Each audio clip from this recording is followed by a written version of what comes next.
आप देख रहे हैं टुडे न्यूज़ 24। नमस्कार, मैं साहिबा और आपका स्वागत है टुडे न्यूज़ 24 में। इस वक्त हम मौजूद हैं सुप्रीम कोर्ट में, जहां 11 दिसंबर सोमवार यानी आज 370 को लेके एक बड़ा फैसला आया है। उस फैसले के मुताबिक 370 को हटा दिया गया है और इस फैसले से मोदी सरकार को बहुत बड़ी राहत मिली है। हम आपको बता दें, उनके इस फैसले के खिलाफ 23 अर्जियां भी दी गई थी। कोर्ट ने 23 अर्जियों को सुना और इस फैसले को सुरक्षित रख लिया था।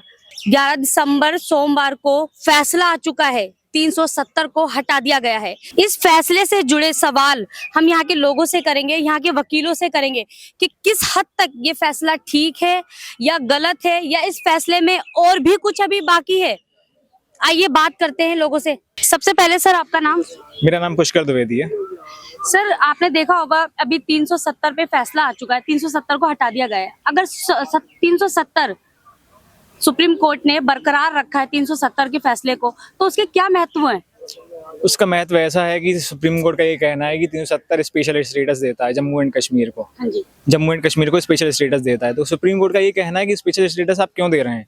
जम्मू कश्मीर भी एक भारत का हिस्सा है, ऐसा कोई अलग स्टेट नहीं है जहाँ पे ऐसा स्पेशल स्टेटस देता हो। तो जम्मू एंड कश्मीर को भी वैसे ही ट्रीट किया जाए जैसे और भी स्टेट को करते हैं। वो भी हमारे देश का हिस्सा है, तो उनको ऐसे अलग स्टेटस नहीं देना चाहिए। उनको भी जैसे और भी ट्रीट कर रहे हैं वैसे ही ट्रीट करना चाहिए। स्टेटस में दिक्कत ये आ रही थी कि ऐसी बहुत सी चीजें थी सरकार की, कुछ ही स्कीम या कुछ और भी जैसे कानून है लागू होने में दिक्कत हो रही थी।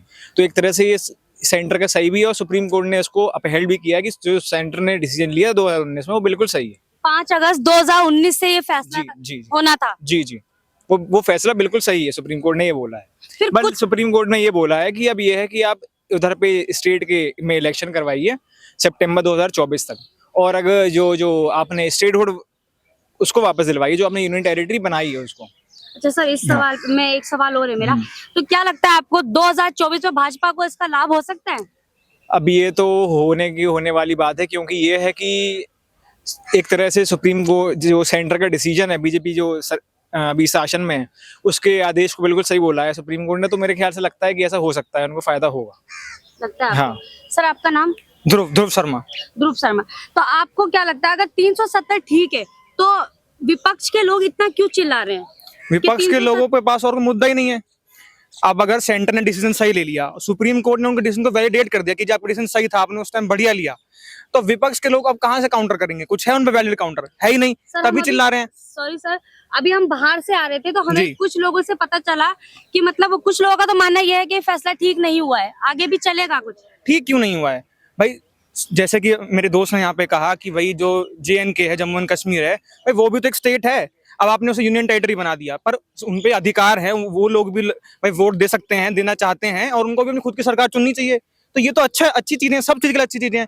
अब जो सरकार यहाँ पे अच्छा कर रही है, तो वो लोग भी चाहेंगे कि उनके यहाँ भी अच्छा करे। अब विपक्ष को दिख रहा है कि उनके काम यहाँ भी अच्छे नहीं, तो वहां भी वोट नहीं मिलेंगे, इस चक्कर में चिल्ला रहे हैं। तो आपको भी लगता है कि 2024 में भाजपा को इसका लाभ हो सकता है? भाजपा का लाभ बिल्कुल होगा भाई। भाजपा जैसा काम यहाँ कर रही है, अगर वैसा ही वादे वहां भी करेंगे तो बिल्कुल लाभ होगा। चलिए, बहुत बहुत धन्यवाद आपका। हम और भी लोगों से इस बारे में बात करेंगे। इस वक्त हमारे साथ एक ऐसी शख्सियत है जो वो अपना इंट्रो आपको खुद देंगे। सर, आप सबसे पहले आपका नाम? सलमान निजामी, गुलाम नबी आजाद साहब की पार्टी DPAP के चीफ प्रवक्ता है जी। सर, 370 का जो फैसला आया है, सुप्रीम कोर्ट ने जो आज फैसला सुनाया है, वो किस हद तक ठीक है? देखिए, सुप्रीम कोर्ट ने जो फैसला सुनाया है उसमें हम तो सम्मान करते हैं सुप्रीम कोर्ट का और रेस्पेक्ट करते हैं उनके वर्डिक्ट का। हम उम्मीद लगाए बैठे थे कि अगर सुप्रीम कोर्ट, एक तो 370 में ज़मीनों का मामला था कि हमारी ज़मीनें हमें होंगी, हमारी नौकरियां हमें मिलेंगी, जो देश के 9 राज्यों में अभी भी कानून है, चाहे हिमाचल जाइए, आप आसाम जाइए, वहाँ के शहरियों को ये जो अधिकार दिया है, भारत की सरकार ने दिया है कि बाहर का व्यक्ति वहाँ न नौकरी कर सकता है, बाहर का व्यक्ति न वहाँ ज़मीन खरीद सकता है। यही कानून जम्मू कश्मीर में था। और अगर सरकार की बात करें, जो सरकार के आंकड़े हैं वो ये कहते हैं कि हमने जम्मू कश्मीर में नॉर्मल सी लाई, आतंकवाद ख़त्म हुआ। आपने इन 2-4 सालों में देखा सिलेक्टिव किलिंग्स में हमारे माइग्रेंट मजदूर जो थे बिहार के, झारखंड के, वहाँ उनको मारा गया। वहाँ आज भी आतंकवाद है। आपने कोकरनाग का एनकाउंटर देखा, आपने जम्मू के ढांगरी का एनकाउंटर देखा, निहत्थे लोगों का कत्ल आज भी हो रहा है।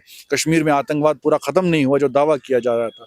कोई डेवलपमेंट वैसी हमें दिखी नहीं जो दावा किया जाता था कि 370 के बाद होगी। कश्मीरी पंडित हमारे भाई बहन जो कश्मीर में जाना चाहते हैं, बहुत से लोग रहते भी हैं, उनका कत्ल हुआ और ये दावा किया जा रहा था कि 370 के बाद जो है उनको वापस कश्मीर भेजा जाएगा, लेकिन वो कश्मीर तो गए ही नहीं। 3-4 सालों में कोई भी कश्मीरी पंडित जो है कश्मीर नहीं गया।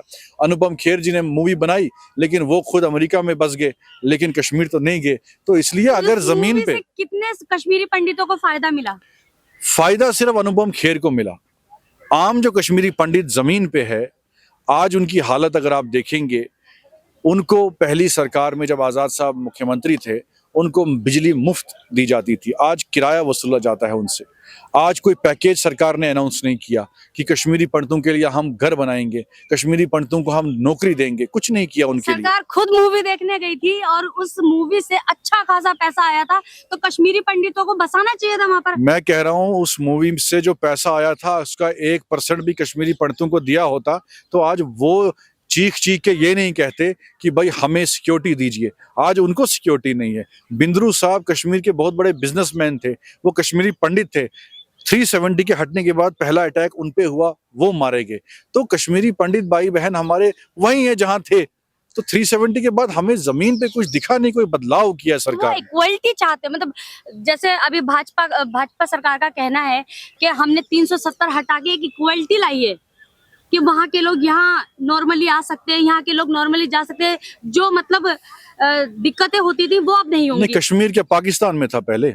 मुझे आप बताइए, 1947 में कश्मीर हमारे साथ जुड़ गया, इस देश के साथ जुड़ गया।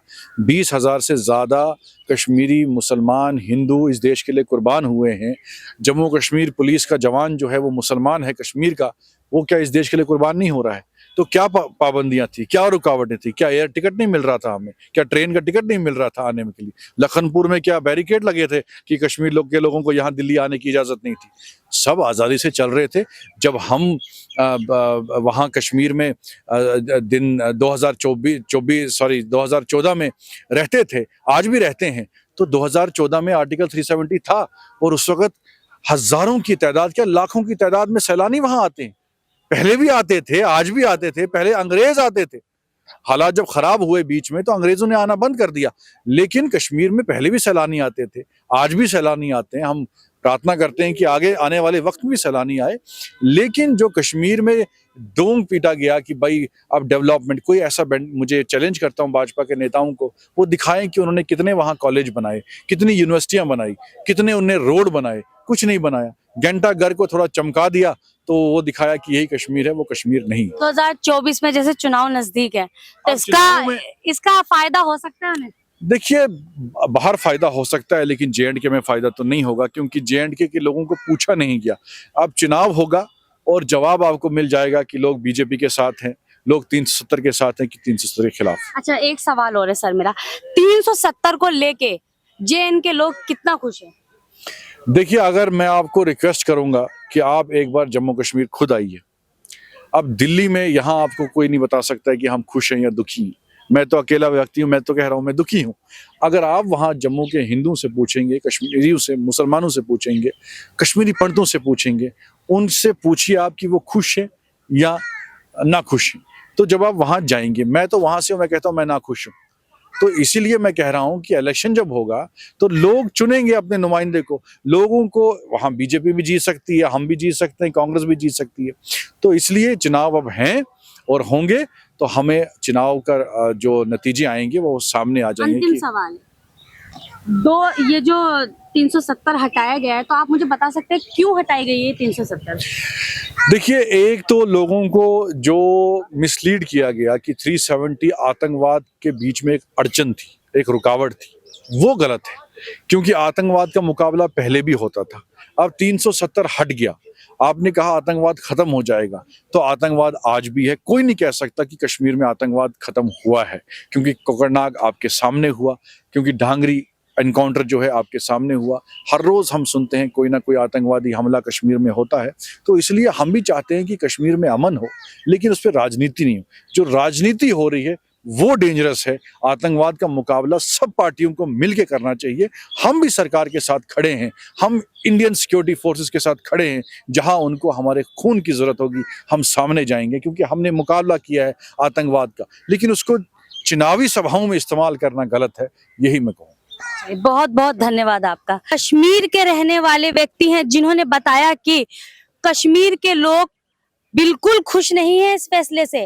वो ये भी चाहते हैं कि हम वहां जाकर उनसे सवाल करें, तब वो बताएंगे कि वो इस फैसले से कितना खुश हैं। वो अकेले यहाँ हैं तो उन्होंने बता दिया मैं इस फैसले से बिल्कुल खुश नहीं हूँ और वहाँ के लोग भी खुश नहीं हैं। और ये तो आने वाले चुनाव में पता लगेगा कि कौन सी सरकार बनती है। इस फैसले से कौन से भाजपा को फायदा होता है, कांग्रेस को फायदा होता है या फिर अन्य पार्टियों को फायदा होता है। चलिए, ऐसे बहुत सारे सवाल हैं, और भी लोग हैं, उनसे और भी बातें करते हैं, और भी सवाल करेंगे। हमारे और भी बहुत सारे सवाल हैं, आइए और लोगों से बातचीत करते हैं।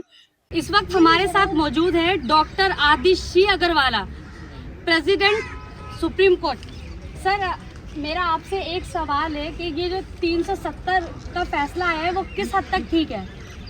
200% सही है, किस हद तक नहीं। और इससे उन ताकतों को हमारी सुप्रीम कोर्ट के सीनियर मोस्ट 5 जजेज ने उनको बता दिया है कि हिंदुस्तान का कायदा कानून क्या है।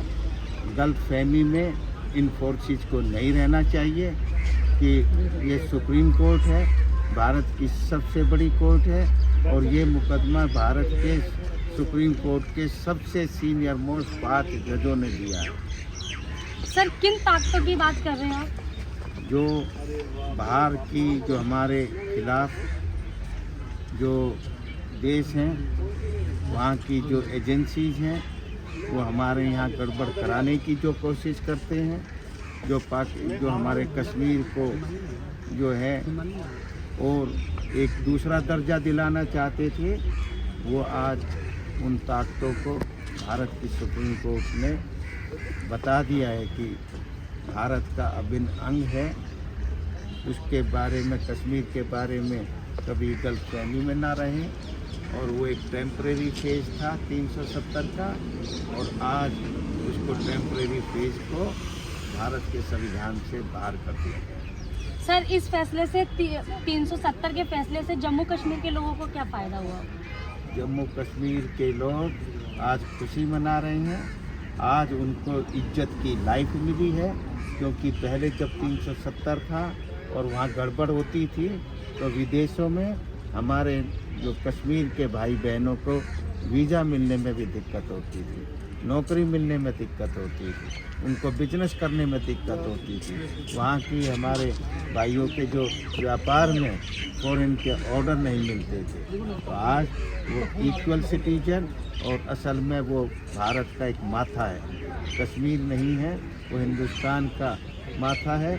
सबसे इज्जत की पोजीशन कश्मीर की। सर, जैसे कश्मीरी पंडितों के साथ इतना अन्याय हुआ है तो अब तो उनके लिए बहुत लाभदायक बात होगी कि 370 हट गया। अब उनको तो फ़ायदा मिलेगा ना इस चीज़ से, उनको बसाया जाएगा वहाँ। उनको बसाया जाएगा। मोदी सरकार जो उन्होंने अपने वादे किए थे, आज उनको प्रॉपर तरीके से इम्प्लीमेंट करने का मौका मिल गया है।